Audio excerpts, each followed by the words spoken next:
few moments later. Hello guys, welcome back to my channel guys. Ngayon guys ay pag-usapan natin kung paano tayo mag-register sa panibagong OWA application guys.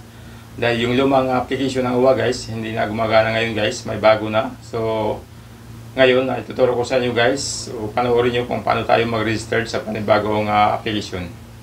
Okay guys, but before we start guys, shout out to my idol out there. Thank you very much for your support. Okay guys, please watch this full video. Okay guys, ngayon guys, pupunta tayo ng Play Store natin. So ngayon, tatype lang natin yung OWA mobile application.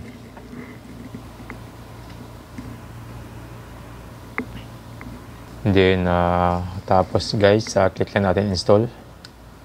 Antayin lang natin na matapos siya. Okay guys, mayroon sa baba. Complete account setup, continue lang natin yung guys, click lang continue. So dito guys, minsan nangihingi ng bayad, so click lang natin guys yung sa baba guys, skip pag nagpa-pop up yan. So okay guys, na-start na yung download natin, antayin lang natin matapos. Okay guys, ngayon guys, open lang natin ito guys. Okay, ito yung guys, yung bagong OWA guys.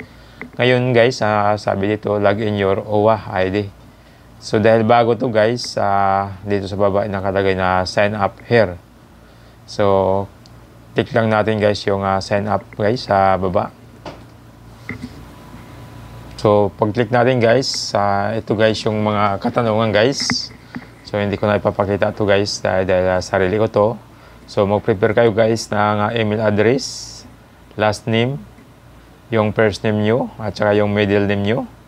Then yung suffix guys, ay huwag nyo nang fill up kung hindi naman kayo junior, senior. So okay lang yung guys. So yung cellphone number guys, kailangan na nakapahanda kayo lahat. Yung birth date, lahat yan guys, i-fill upin natin. Dito guys sa birth date, pop up yung guys, yung kailangan guys nakatapat. Pag nakatapat na sa gitna guys, lahat guys, yung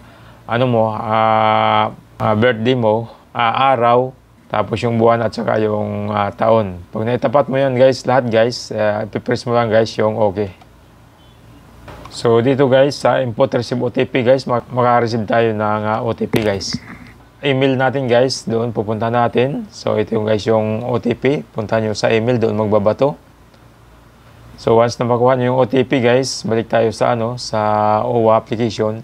Enter lang natin yung OTP guys na na-receive natin sa email. Nakalagay yan sa input receive OTP from email. So lagay lang natin guys once na na-receive mo. Then click lang natin yung submit.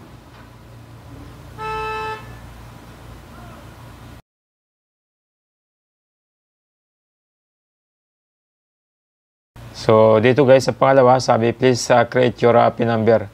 So mag-create kayo guys, siguraduhin nyo na matandaan nyo para pag nag-confirm okay lahat.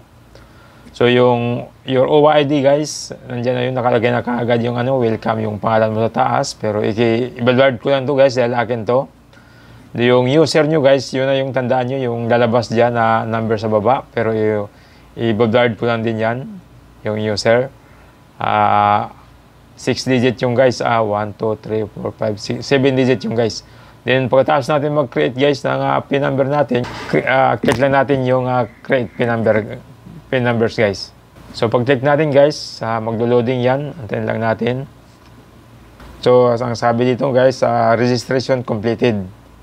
So ngayon guys, login natin guys. Tandaan nyo yung binigay sa iyo na OWA number guys, i-enter lang natin yung guys. Once na pag enter natin yung guys, click lang natin yung login.